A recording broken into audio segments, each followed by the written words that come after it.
Namo tassa bhagavato arahato samma sambuddhassa.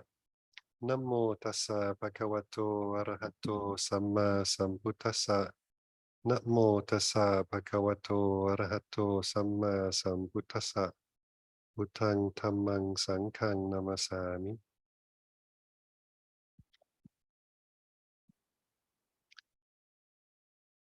Welcome to everybody who's come today. So I've been asked to speak on the topic of embracing imperfections.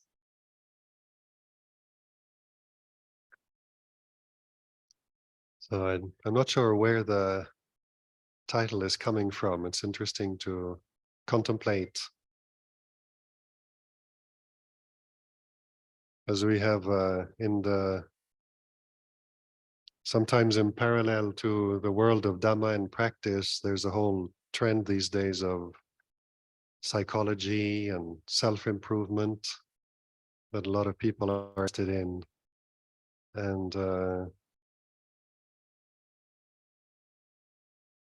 looking at the notion of embracing imperfections is interesting to contemplate that, not so much necessarily in a psychological sense, but in terms of Dhamma, when we're looking at the teaching of the Buddha, who teaches about non-self.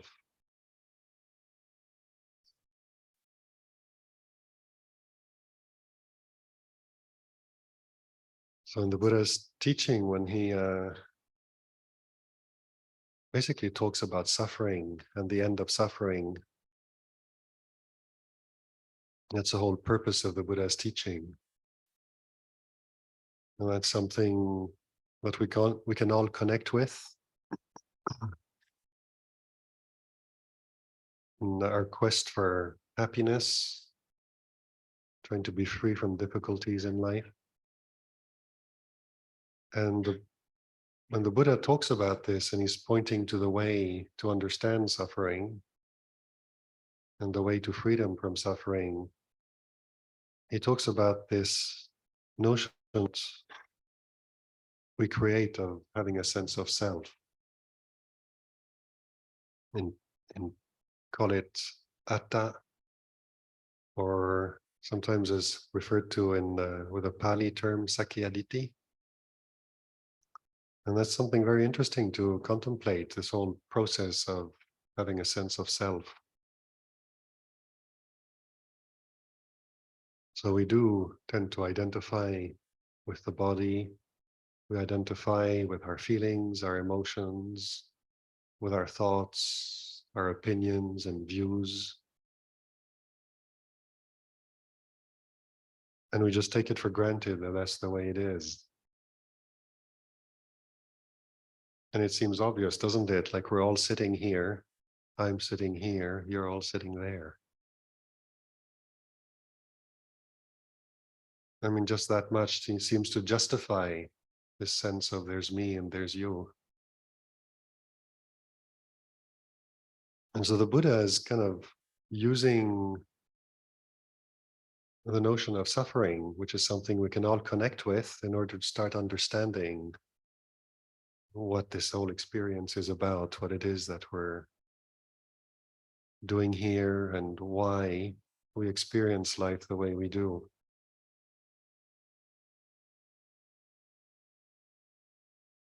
When the Buddha left Bodh Gaya after his enlightenment, he figured that he was going to try and find his former ascetic friends with who he had spent 5-6 years doing ascetic practices, eating little, sleeping little, having a really rough time of it, thinking that giving up any sense of physical comfort is the way to transcendence. And on his way from Bodh Gaya to Sarnath, where he met friends and colleagues, then the teaching that he formulated is the Four Noble Truths. There is suffering. That's the very first statement. And that's something all of us can connect with. And he continues saying, well, it doesn't just come out of the blue. It does have a cause. It's attachment to desire. And there's an end to it as well. It doesn't go on forever. And he described the path to reach the end of suffering.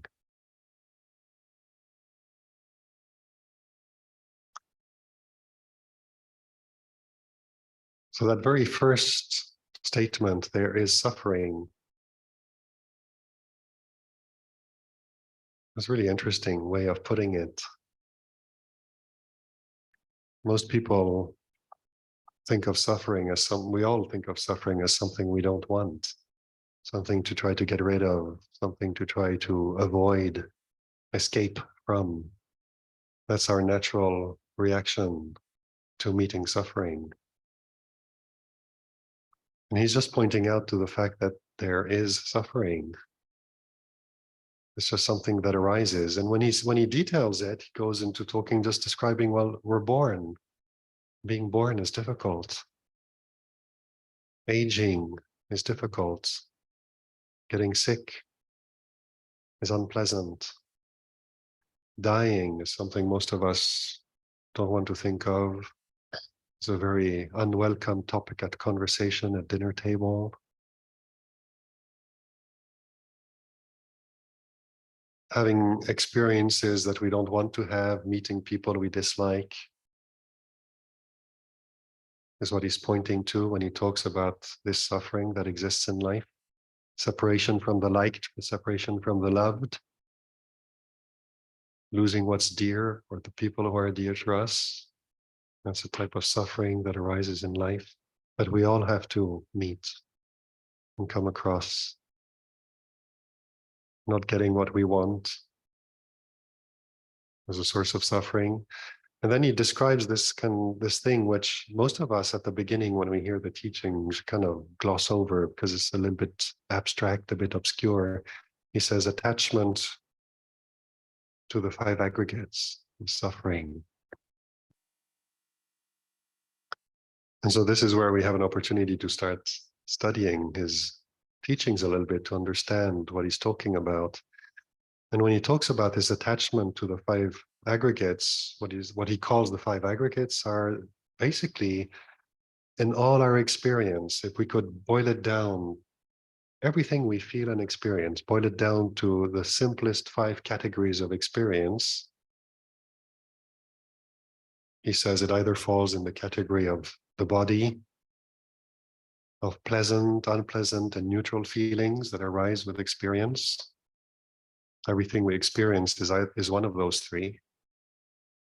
The third category is memory and perception. So we all have a notion of who we are, our history, basically, our whole biography, history, CV, all of that. All of that is memory. Our thoughts, our emotions, and then just the way we experience the world through the five senses, the way we experience consciousness through seeing, hearing, smelling, tasting, and feelings in the body. And basically, there's nothing we experience that doesn't fit into these five categories. So it's a stroke of genius to be able to boil down the complexity of life to these five things. And what it helps us do is step back from it a bit. Because usually we get caught up in the details and the intricacies of life and experience. And very often when we get confused and caught up in stuff, even friends of ours will tell us, well, maybe you need to take a step back here. And that's what the Buddha is helping us to do here, to take a step back and have a look at what our experience is. And we notice that when we start looking at these five categories and wonder, well, what is the Buddha talking about when he says we identify with these five things? And that's a source of suffering. So supposing we trust the Buddha knows what he's talking about, and we take his word on trust and start looking at our relationship with the body. This is me. I was born in New York. I grew up in Switzerland. I'm 2 meters tall. I'm a monk. I'm a man. I'm a human being. I'm 49 years old. So all these characteristics of the body, it goes, I am, I am, I am. And so we think like that, and then we grasp this body as being me, as being human, as being a man or a woman, as being young or middle-aged or old, as being healthy, sick, strong, weak, tall, short, Caucasian, Asian, African, whatever it is. There are characteristics of the body, but then we identify with it and it becomes me.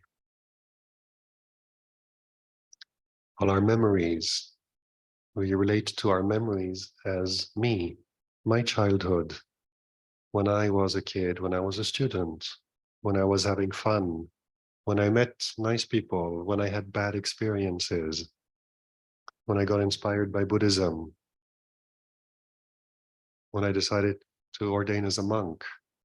All of these things are all me. They're what define me. If someone comes and says, "Who are you?" Well, I'm Asoko, I'm this, and we start sort of, this is me. We don't question that. We just, this is me. That's how we function. That's how we relate to each other. It's how we think of ourselves. All our experiences, like seeing and smelling, tasting, touching, sensing through the body.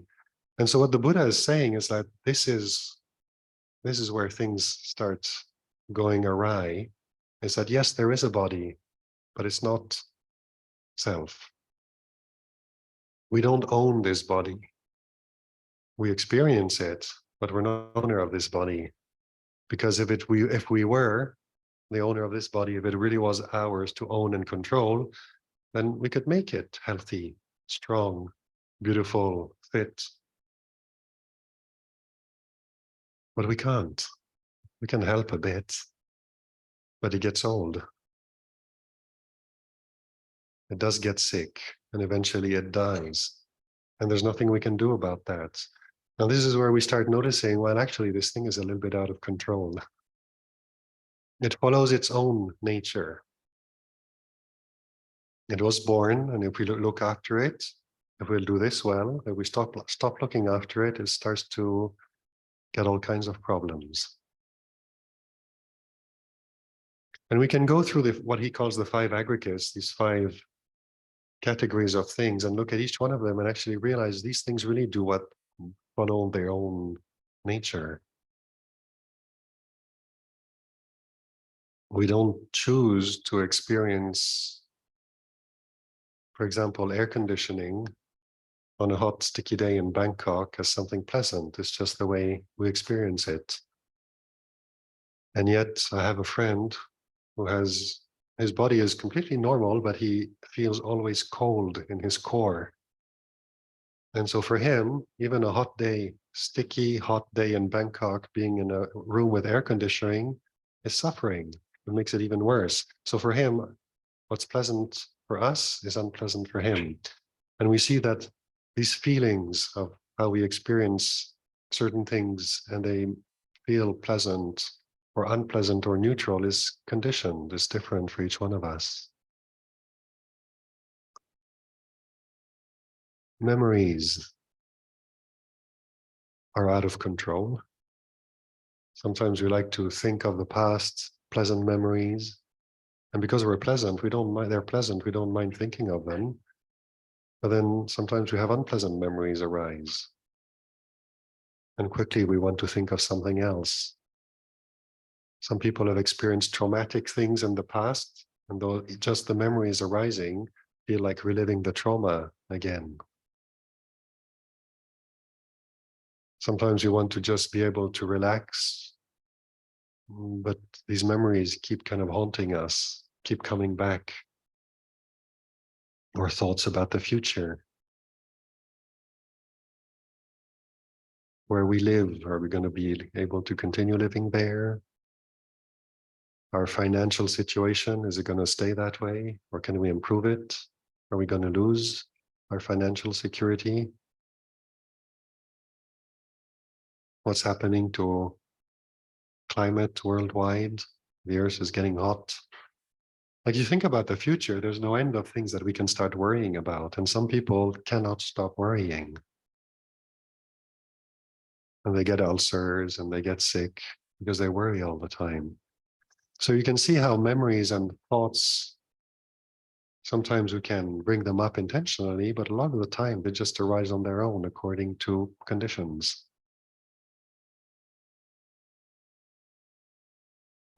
So when the Buddha is pointing to is how these things that comprise our experience, that form our experience, they all follow a nature of their own.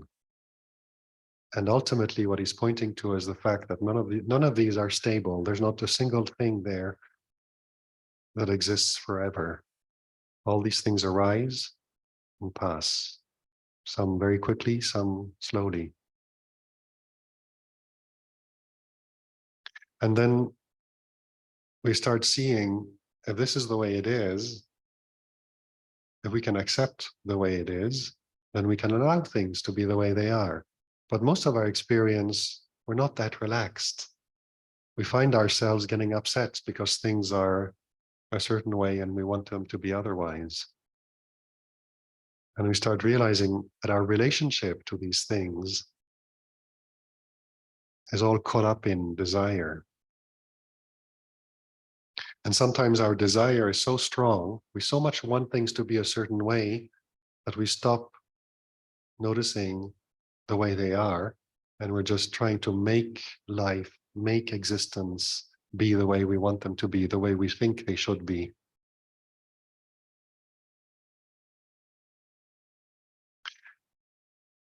So talking about imperfection, we start realizing the nature of experience is imperfect. The world is imperfect. People are imperfect. Memories are not perfect. Bodies, if bodies were perfect, we wouldn't need doctrines, is we're fighting with it one way or another. We want it to be one way, and it's not that way.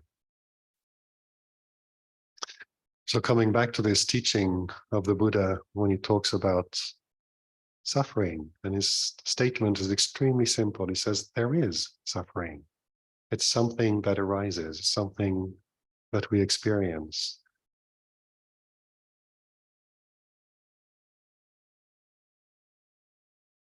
It's very simple, and it offers itself to contemplation in such a way that we can start looking at suffering and realize, well, actually, it's not my suffering. It's not me suffering. There's nothing wrong with me because I'm suffering. Very often that's what we tend to think. There's something wrong with us because we're suffering and we have to fix it. And what the Buddha is saying is, well, suffering is natural. It's normal. There's a natural discomfort of having a body that sometimes feels good, sometimes doesn't. The nature of memories, thinking, emotion, feelings, sometimes they're pleasant, sometimes they're unpleasant. So that's one aspect of our suffering, is dealing with unpleasant experiences. And when we learn to recognize that, we can allow these experiences to be what they are. We can be sitting here for 20 minutes already. And if we're sitting still, sooner or later, something starts aching. Restlessness, we want to move, we want to change postures. And there's nothing wrong with that. I'm not saying, please, if you need to change postures, do, but just noticing the nature of things is to change like this. When we start observing this and realizing this is the nature of this body, it is a restless form.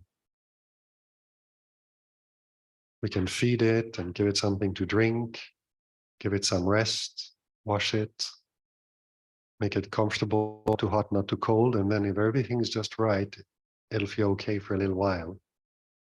And then something changes. It gets hungry, It needs to go to the bathroom. It needs to change postures. It needs to exercise, to stretch. Something happens.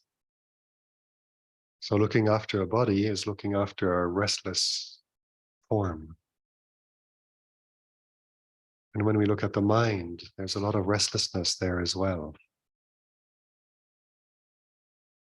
Memories arise, like people want to meditate and find peace and quiet. And then these memories keep coming up and disturbing the quiet. So sometimes we don't want memories to arise. And then other times we just can't put them down. Something pleasant or something unpleasant, and we obsess about it. And sometimes we don't want to let them go, the pleasant ones. We just want to keep the good memories forever. So our relationship to what's happening is something that we can bring awareness to, and learning to recognize what is actually arising in the present moment. And as we do that, it reveals the attitudes we have in our relationship to this experience of the body and the mind. And little by little, we start realizing very often we're coming from desire. But we need to learn to how to recognize that. So in his second noble truth, the Buddha talks about these three types of desire. Sense desire, just the desire to experience pleasant sensations through the senses. We like looking at beautiful things, not ugly things. We like hearing beautiful harmonious sounds, tasting pleasant flavors, smelling flowers, feeling relaxed in the body. So that's one form of desire, is just sense desire, desire to experience pleasure through the senses. And then there's a less material form of desires, just the desire to be, to become somebody good, somebody who's successful. We have ideals that we want to attain, or the desire not to be a failure, not to be a loser, not to meet with difficult things in life, not to be blamed, not to be criticized. We don't want to get angry. We want to be free from anger. So we're often relating to what's happening to us through these different aspects of desire. And at first we don't necessarily recognize that. And the Buddha's teaching is a very good tool to use to learn to look at our experience from a point of view that's different from the one we're used to and accustomed to. And as we learn to do that, we're learning to look at the very same thing. We're not changing anything in our daily lives and our experiences, but we're learning to look at it as something natural that's happening to the body, what the nature of the mind is, and then how we relate to it. If we're relating to it in terms of awareness, knowing things as they are, as they manifest, or if we're coming from wanting them to be a certain way or not being a certain way. So coming back to this title of the talk, like embracing imperfection, it's a very, very broad title that kind of addresses, in a way, it addresses this suffering that we experience. You could say suffering is something that's imperfect, because if they're suffering, it means there's something wrong with life. Thinking there's something wrong with life is something we think because we think it should be otherwise. It's a point of view that we have because I want it to be like this, not like that. And therefore, it is this way. And I'm discontent and unhappy because I want it to be otherwise. So learning to accept that things are imperfect. They are impermanent. Their nature is to change. Whether we like it or don't like it, that's a different story. But their nature is to change. We feel happy We don't want it to change. We want to stay happy forever. But then it goes.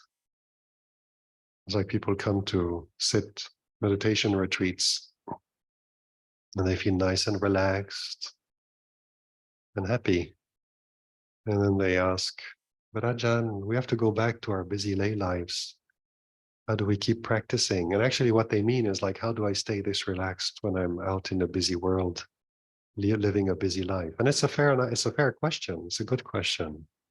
But the question itself kind of reveals how our habitual way of relating to life is wanting happiness out of it. And if we learn to recognize that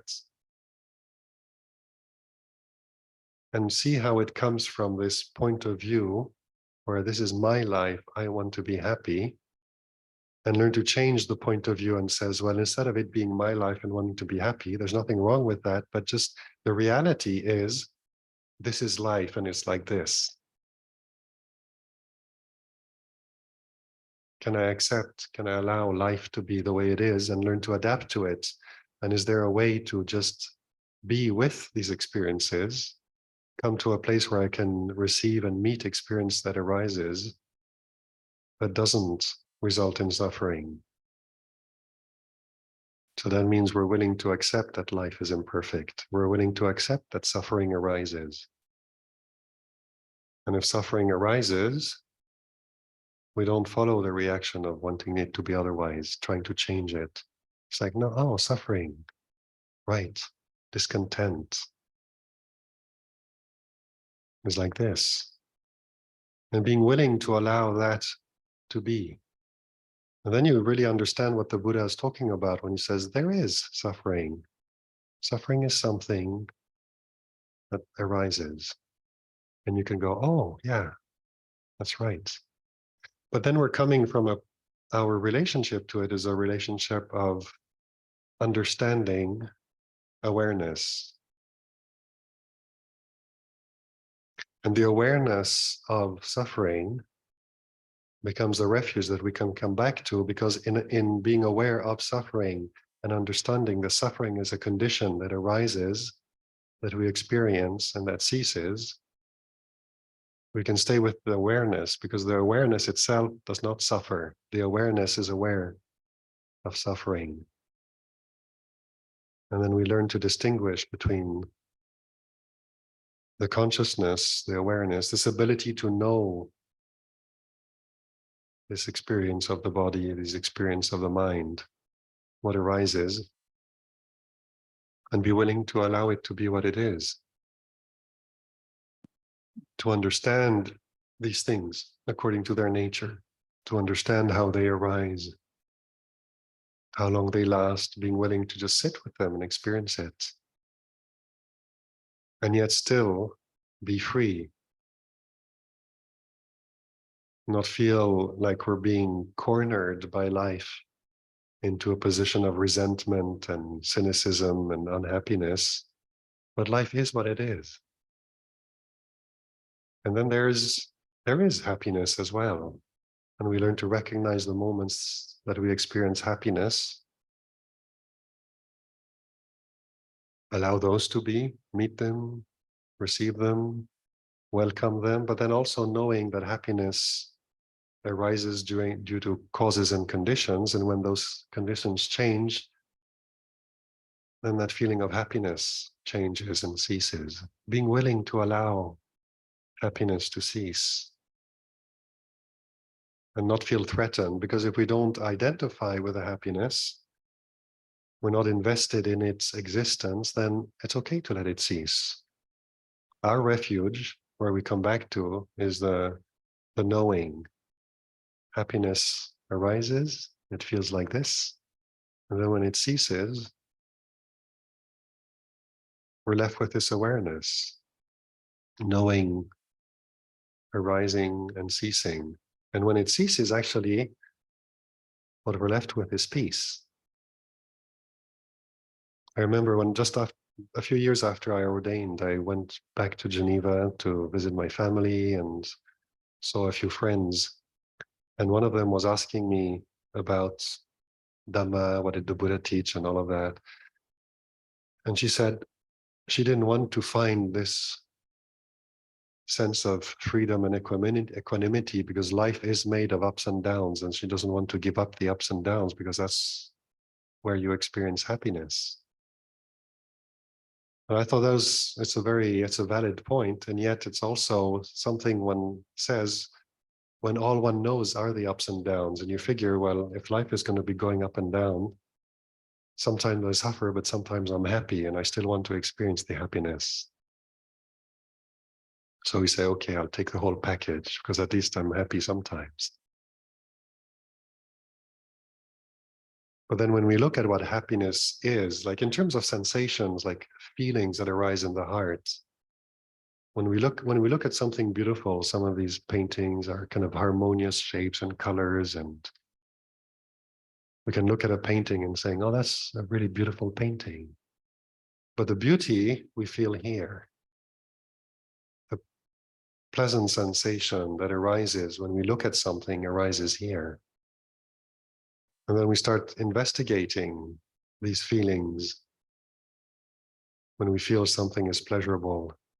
And we realize what we call happiness, what we call pleasure, is not always something arises that makes us happy. Sometimes we feel pleasure because suffering is ceasing. A very simple example is if we stay here for long enough, all of us will start getting restless because our bladders fill up and need to be emptied.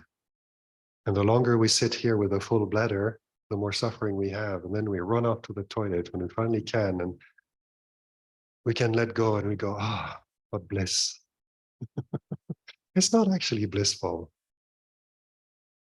Going to pass water, if it was a source of happiness, we'd all be going to the bathroom all the time because it makes us happy. So we experience, sometimes we experience something as happy, a pleasurable thing, and we call it happiness because it actually makes us feel good. Other times we say this is happiness because suffering has ceased. And we realize it's really very relative. So now coming back to this sense of really taking an interest in this experience of life. And yes, we have our habitual way of going back to life in terms of I'm living my life and doing my things. And we're comfortable with that because we're all grown up. We've been raised as children and been told we're a boy, a girl, and we study and we're intelligent or not, or what, and this and that and the other. And here we are. This is me at this point in life. So this we're familiar with.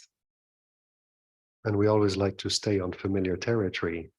But to use the Buddha's teachings to kind of investigate that. So when he talks about these, for example, these notions of what we call happiness and suffering, pleasurable and painful feelings, and start looking what it is, then you have a chance to practice some meditation and the mind gets a little bit quiet.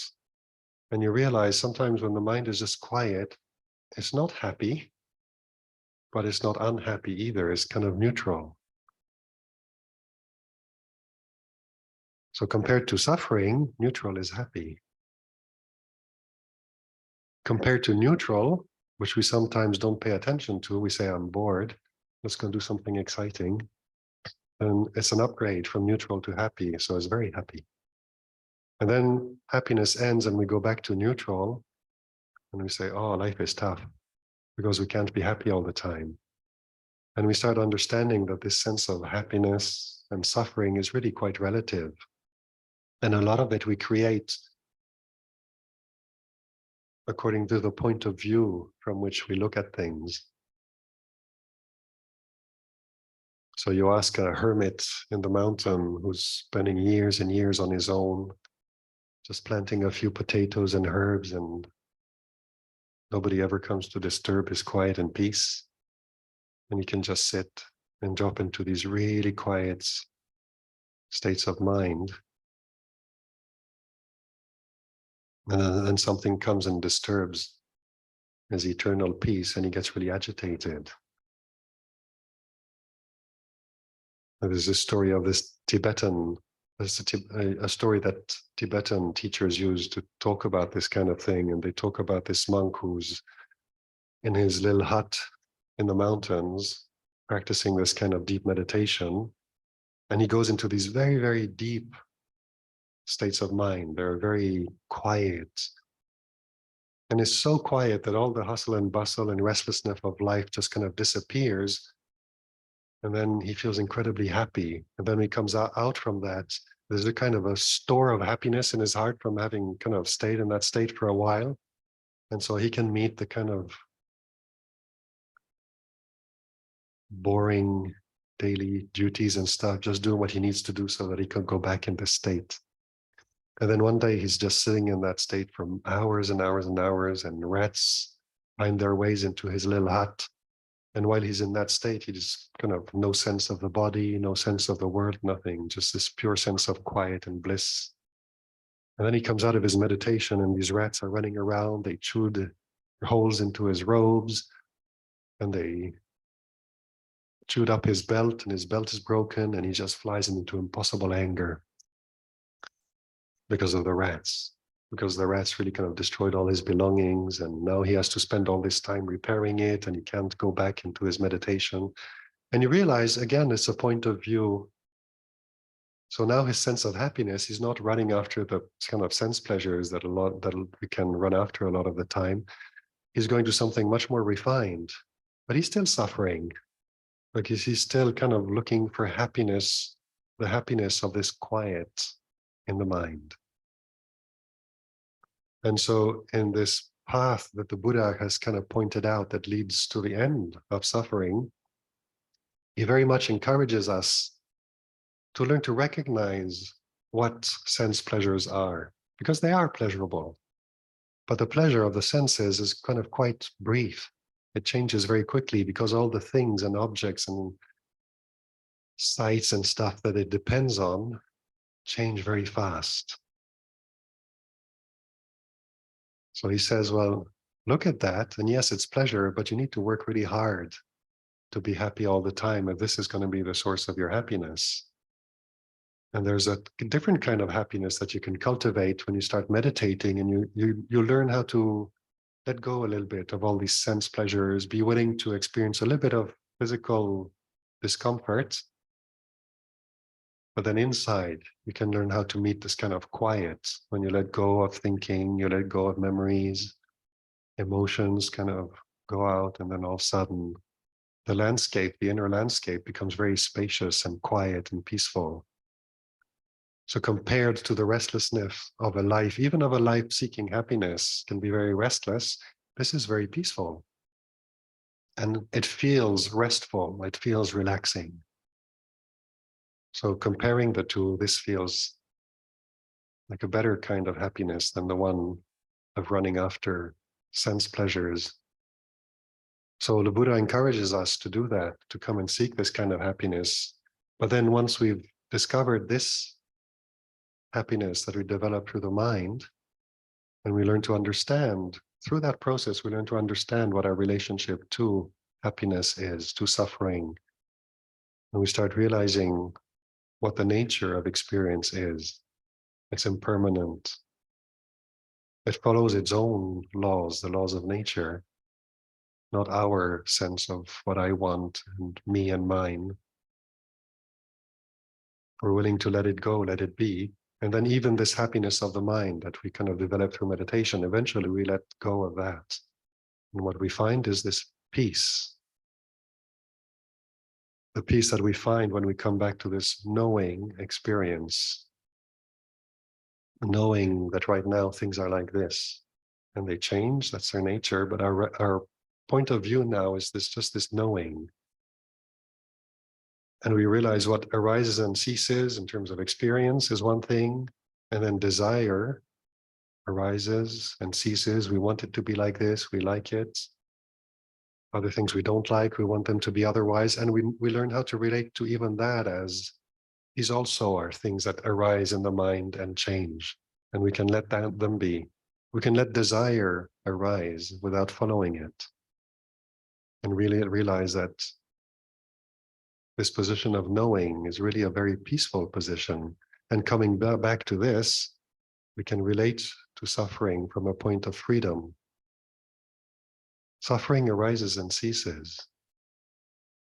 And when it arises, it doesn't dictate to us through desire that we need to get rid of it or do something to change it. We're willing to let it be what it is. Just coming back to this knowing.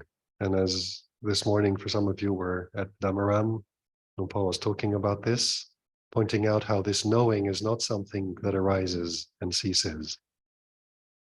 Everything we can know arises and ceases, and we learn to recognize that, and we learn to distinguish between the things that are impermanent and this knowing that is always here and now and becomes the refuge. And we start appreciating this peace as something really valuable. And the Buddha talks about it in terms of this is the ultimate happiness. In itself, it isn't anything at all. But in language, in terms of thinking, we call it the ultimate happiness compared to any other experience that we can, any other point of view that we can take, which will always be bound up with suffering. So this place is free from suffering.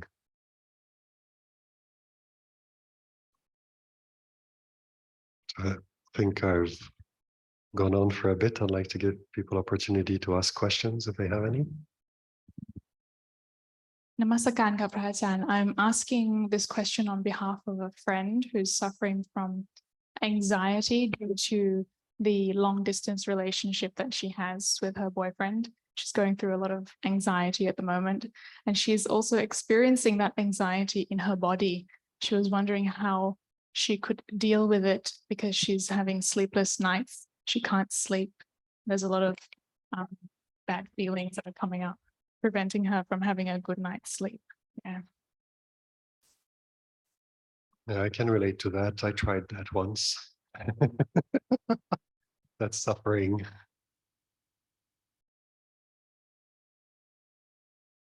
Well, the nature of the situation is such that it lends itself to a lot of unknown.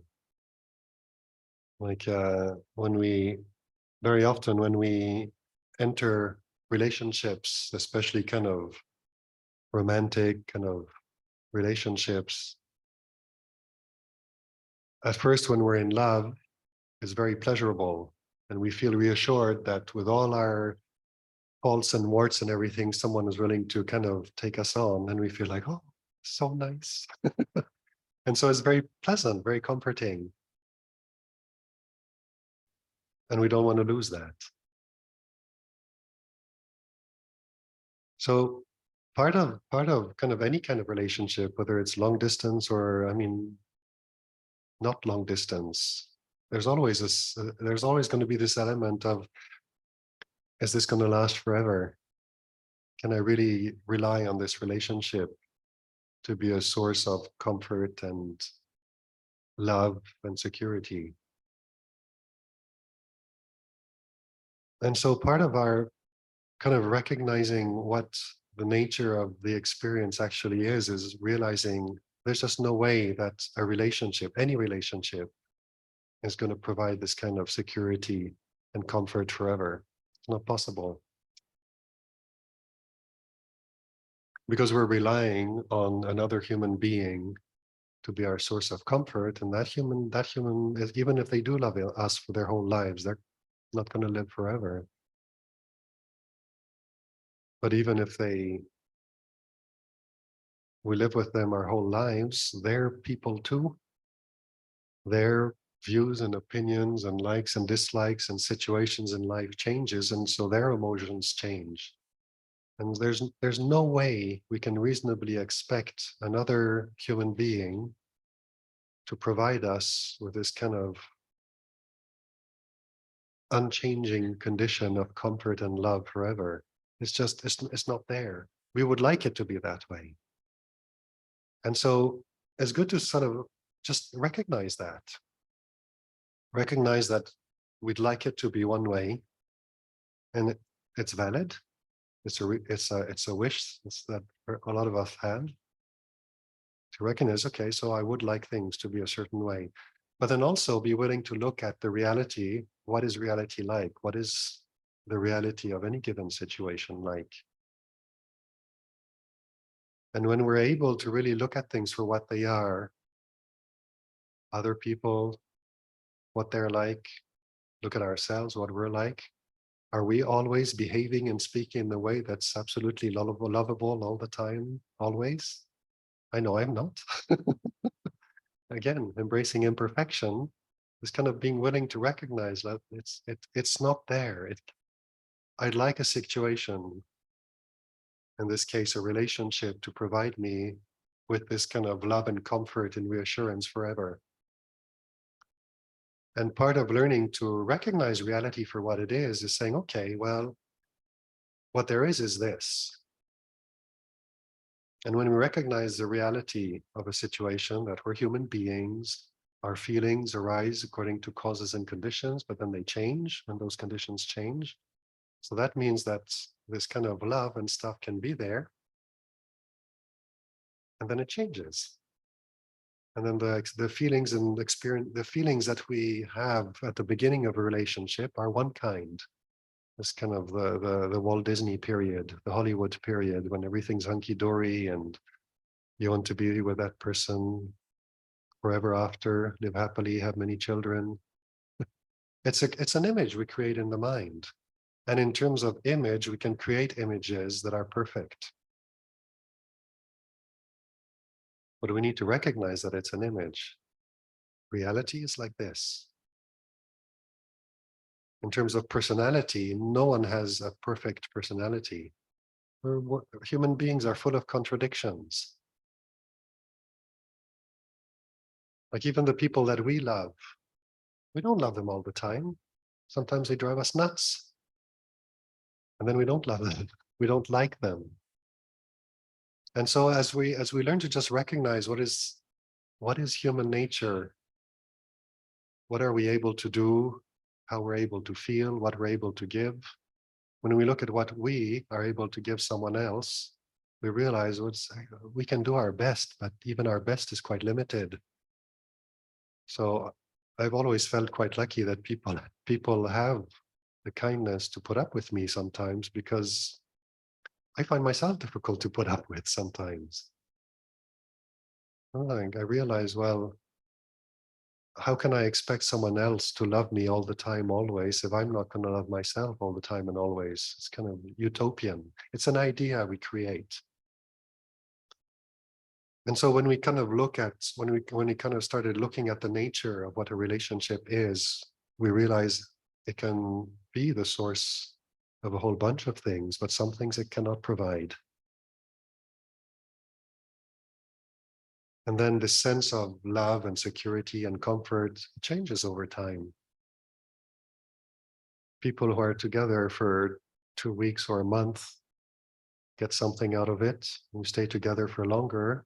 And then that kind of the honeymoon period doesn't last forever, it changes. And then what is the relationship going to be based on? And then the source of happiness, comfort, and security that you get out of a relationship changes. And sometimes it evolves and sometimes it falls apart. That's the nature of relationships. So it's really important to be willing to look at what reality is. And then just looking at the nature of the mind as well, realizing maybe right now there's nothing to worry about. But we're not willing to just stay here and now. We start thinking about the future. Yeah, but what if? What if in the future, this and that? And that's the nature of thinking. The thinking arises in the present. When your friend is lying there in bed, worrying and fretting and whatnot, the worrying is here and now. The anxiety is here and now, and it arises from thinking about the future. The nature of the future is unknown. We don't know what's going to happen. So we start imagining this, that, and the other. And if the thinking is positive, then you feel hopeful and happy and buoyant and bright. And if the scenarios that come out through these patterns of thinking are sort of stories of unhappiness and mistrust and betrayal, or even just fearing that they're not going to love us anymore. It's still thinking. And if we can kind of just realize right now, there might not be any reason to be worried and be anxious. And then we start thinking, and because we think, all of these things happen and we feel anxious. And yeah, then it affects our health and our bodies and our relationships and our work and all of that. So how do we come back to just here and now, allowing the present to be just what it is? It's not perfect, but right now it's okay. All these terrible scenarios in the future, they haven't happened yet, and they may never happen. But sometimes we're so addicted to thinking. Like some people like to go and watch horror movies and vampires and zombies, and That's me. that's you. You get something out of it. I don't get it. It's not my thing. But I mean, there are a lot of movies like that out there. It means people go and they get scared and they feel all these unpleasant experiences, and yet they go. It means they're getting something out of it. Something in there, maybe the thrill of feeling alive and excited, and there's something in it that's pleasurable. Because you say, that was cool, let's do it again next week. So you're getting something out of it. So you go back to it. And in terms of thinking, even when we worry about the future, there's something about the whole business of thinking about the future, trying to imagine things that would work. And if it falls apart, how can I hold on to it? So we're still trying to find our sense of happiness in it. We're still getting something out of it. And we need to learn to start recognizing that, yeah, we can keep doing that, but it's very tiring and we don't sleep anymore. And it affects when we're awake during the rest of the day. There are a whole bunch of unpleasant side effects to it. And when we start just looking at the nature of thinking, we realize, well, this is thinking gone AWOL. I need to learn how to let go of the thinking and just come back to the present. And that's what meditation techniques are very helpful with, just coming back to the body. The body is always here and now. So using sort of body awareness techniques, relaxation techniques, like the internet is rife with those kind of different techniques and stuff. And I'd recommend your friend try any which one of them out, like relax, tensing and relaxing, kind of really kind of making the body something very prominent in consciousness, so that it's more obvious than the obsessive thoughts that keep dragging attention away, bringing attention back to the body, learning to relax the body. And then very often just that sense of relaxation starts providing some relief. And you start realizing this is much nicer than all the thinking, and slowly kind of we need to teach ourselves how to let go of the things that we might be addicted to, but that are harming us. And this here is kind of a much more pleasant and harmless way of going through life. I'll tell her to stop thinking. Thank you, Ajahn. Can we understand three tanhas as follows? Kama tanha focused on absorption of the objective experience. Vibhava tanha focused on annihilation of subjective experience. Bhava tanha focused on trying to control and influence the process of experience. Your valuable feedback would be highly appreciated. Thank you so much for the Dhamma talk. Yes, I suppose you could look at it like that.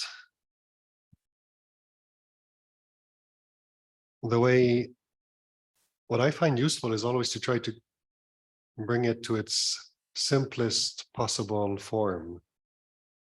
And sometimes when we're initially trying to get a grasp on what these different forms of desires are, we need to think about them. Like what I did, I just went to the Buddha's teachings, read the suttas and read what the Buddha is talking about. And if it's too succinct, I'd go to one of the suttas, like there's some of his disciples are really skilled in explaining in detail what the Buddha says in brief.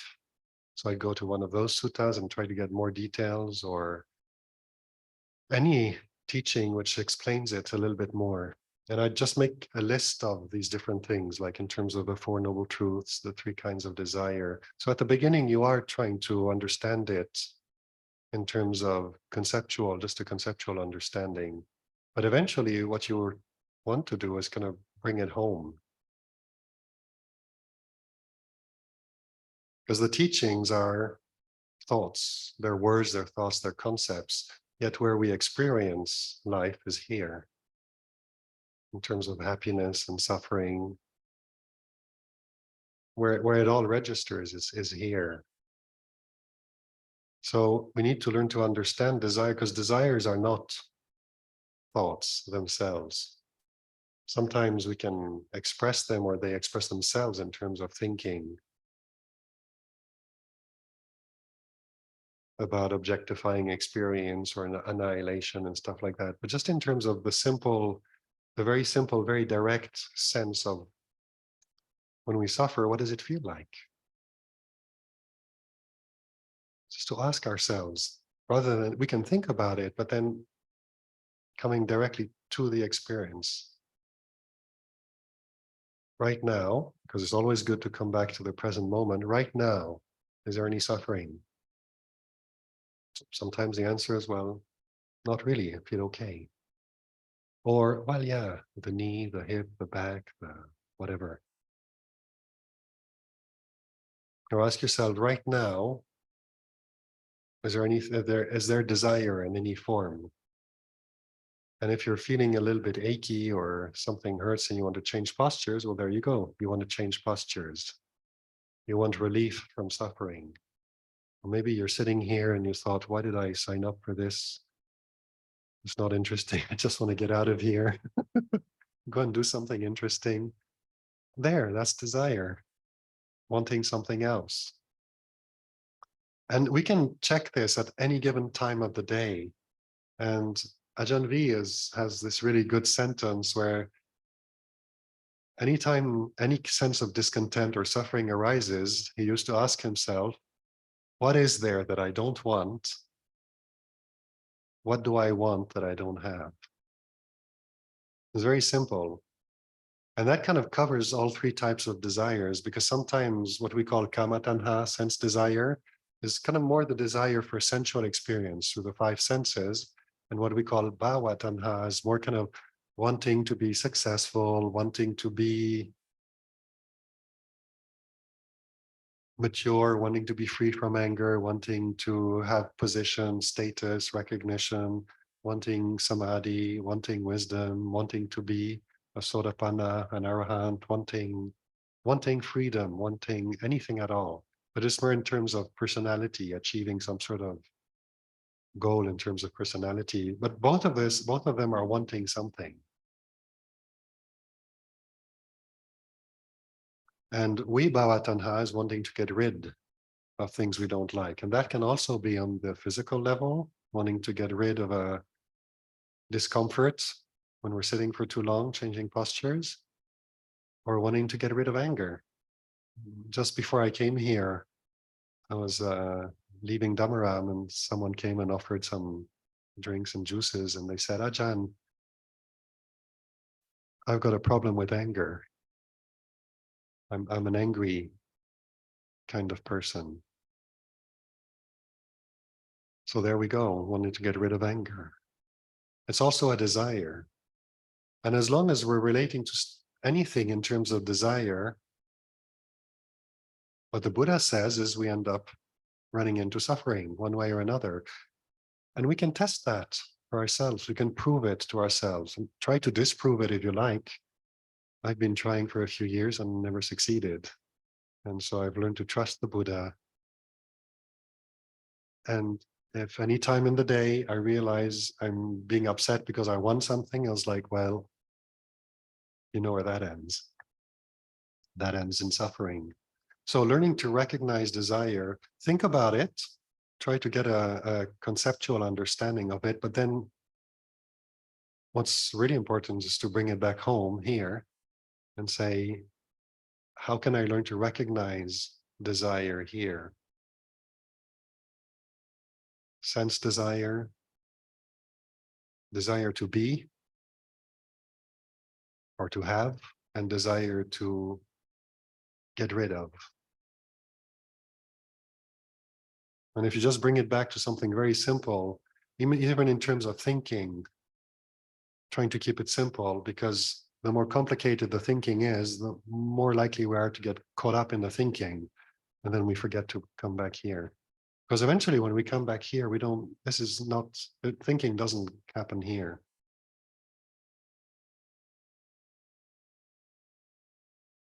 It's like that old comparison, this kind of knowing the taste of honey or knowing the taste of a certain dish. We can explain it. People write poems about sensual experience, trying to describe it. And people who like poetry like it because it's an intellectual, it's a very beautiful intellectual way of talking about a certain experience.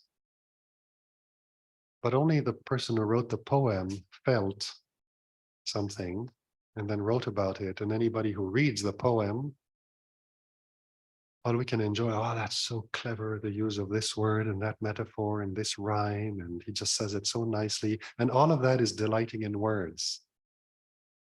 And yet what the words are talking about is something that once happened here to someone who wrote something about it.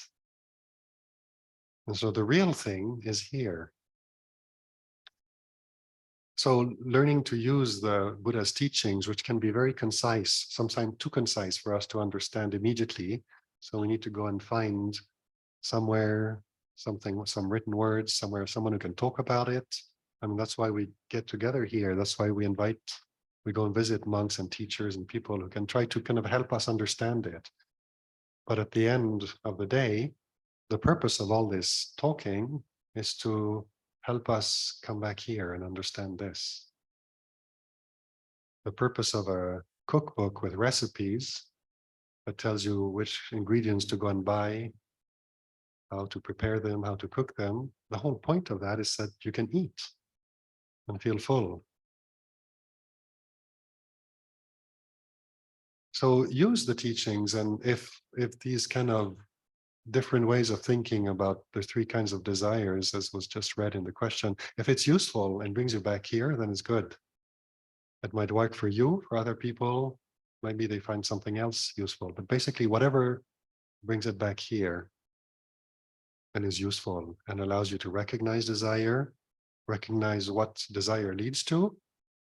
And if you can recognize that that is suffering, then naturally you'll let go of it, because that's not generally what we want out of life, suffering. We're more interested in freedom from suffering.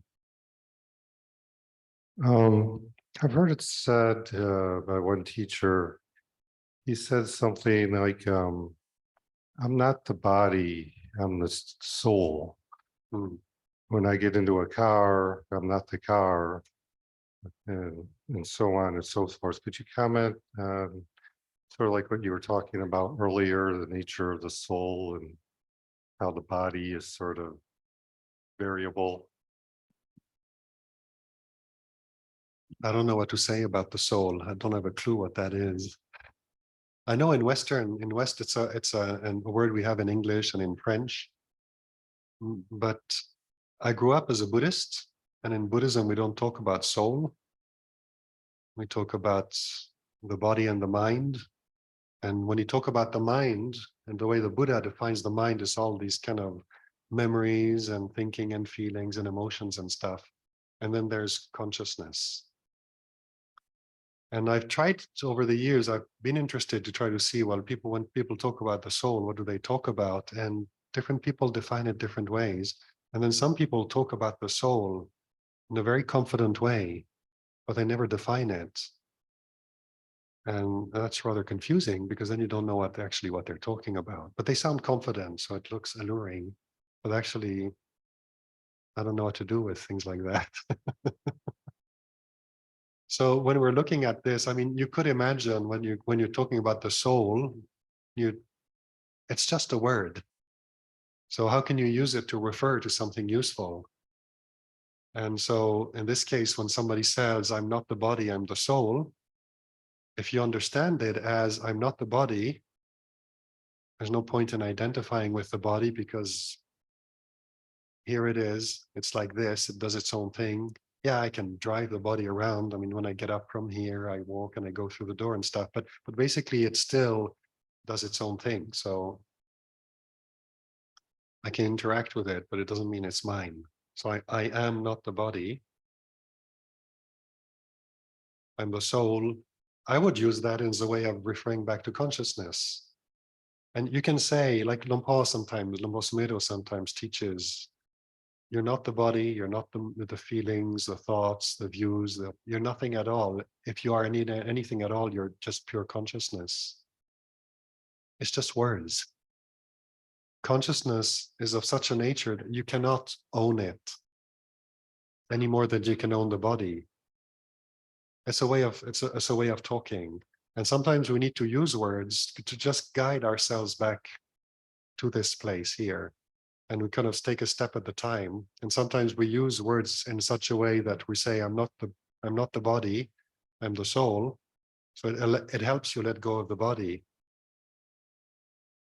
But then you have to figure out what that soul bit is. And when you examine that, you realize, well, whatever that is, all there is ultimately is this consciousness that can know, experience. Is that helpful? How to deal with two different conditions between perfection and imperfection in order to deal with a work performance, which is supposed to be perfect in quality and productivity, even though we have known about the imperfection condition in ourselves. Thank you in advance. Well, that's a tough one.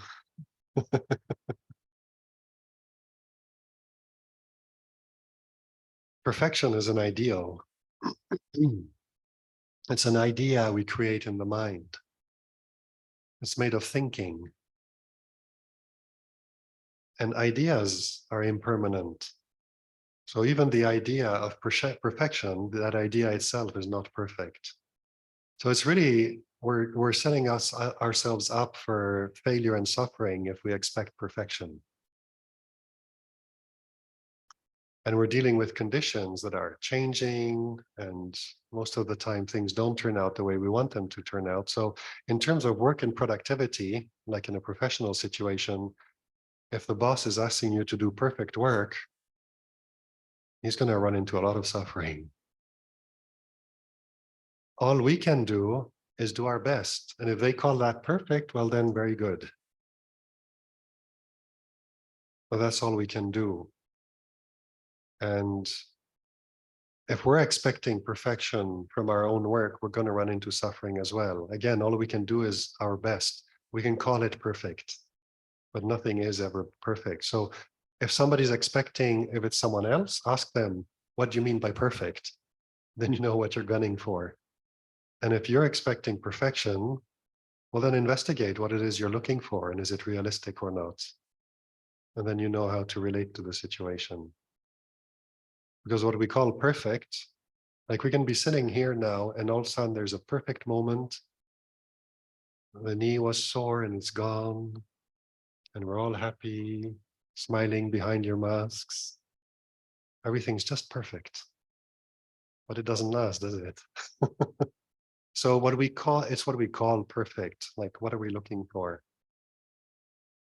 So knowing that there is no such thing as perfection, we can only form an idea of perfection, but it can never be reality. In terms of reality, what we can call perfect can be just a perfect moment right there now and right here and now, and then it changes. So it wasn't perfect for very long. But understanding reality, we don't expect it to be perfect. We call it perfect, but we know it's going to change.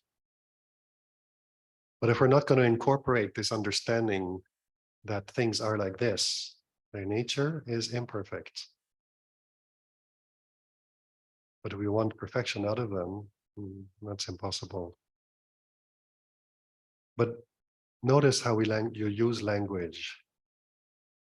Because we are very often deluding ourselves through language. We think something and we believe it. And then we try to do that and we forget that it's just language. It's just pointing to do your best. So when someone asks us, please make it perfect, like, what do you mean? Like this and like that. Oh yeah, that I can do.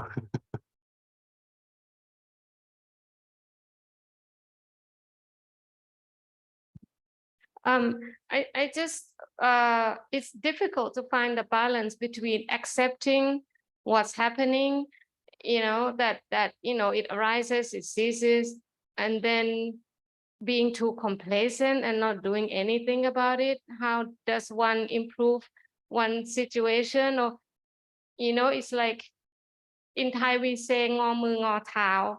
It's like you do nothing, whereas you can actually do something to improve the situation. If you accept it too well, you can be complacent. And also, when you strive, when you try to be a better Buddhist, or however we try to practice, there's this danger of I again, I and me. I'm trying to improve. It's really difficult to find all these balances. So yeah.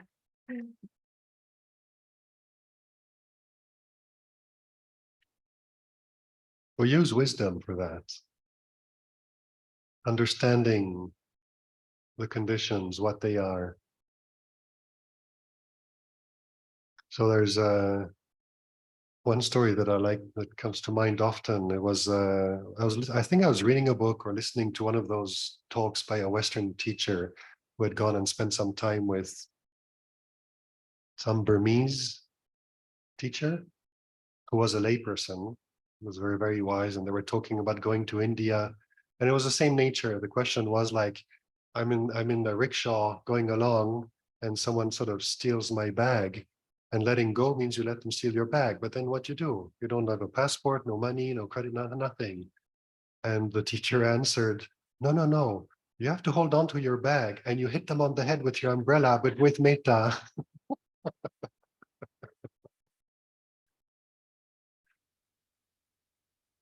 And time and place is important. So we talk about sati sampajanya or satipanya. And I like to think of sampajanya. So sati is kind of coming back to here and now, rather than the way I want it to be, or the way it should be, or ideally, and all of that. It's like, okay, hang on. There is all of that, but what's the situation right now? And then learning to, you're coming back to the present, but you're developing understanding of the causes and conditions. And not just of the causes and conditions outside around you, what's going on in the interpersonal relationships and the material world, but you're also including in the awareness, the appreciation of the present moment, what's happening here in terms of feelings and moods and desires and wanting it to be this way or wanting it to be otherwise. It's all part of the way it is. And so when you look at the situation and you look at, usually when we make decisions about life, most of the time we decide according to what we like and dislike. And what the Buddha is teaching us to use as a different standard is sila, what is beneficial or what leads to suffering. So the basic 5 precepts, refraining from killing, stealing, lying, inappropriate sexual conduct, and taking intoxicant substances, are because when we do things like this, they cause suffering to others and to ourselves. And so when he teaches us how to learn to develop wisdom, first in our behavior, then in our speech, and then how to understand what's happening before it spills into speech and into action. So everything that's happening in the mind, it's always considering what is this going to lead to in terms of karma? Is this going to lead to something beneficial, desirable, that's going to bring me happiness and others happiness with pleasant results? Then you can do it. But you're understanding that it's happening on a material level and it's impermanent. But still, in terms of impermanent conditions, they're desirable, they're good, they're beneficial. And then if you see it's going to lead to distress, to suffering, to unpleasant results, well, then you try to refrain from it. And that's part of the training, part of this practice. And the way we learn to understand the law of karma is understand how these things work. If we can anticipate it, good. Sometimes we haven't studied things yet. We're not sure. Hey, where is this going to lead? Well, try. And as you're doing it, if you see where it's going and you see it's good, you continue. If you see an then you try to stop. But sometimes we're still caught in the dynamics of wanting something out of it. Even though we know, or maybe we don't know, it's going to lead to some suffering later, we still do it because the short-term results we really want, and that's our priority. And what you're left with is the memory of having done something. And then later down the line, you're like, hey,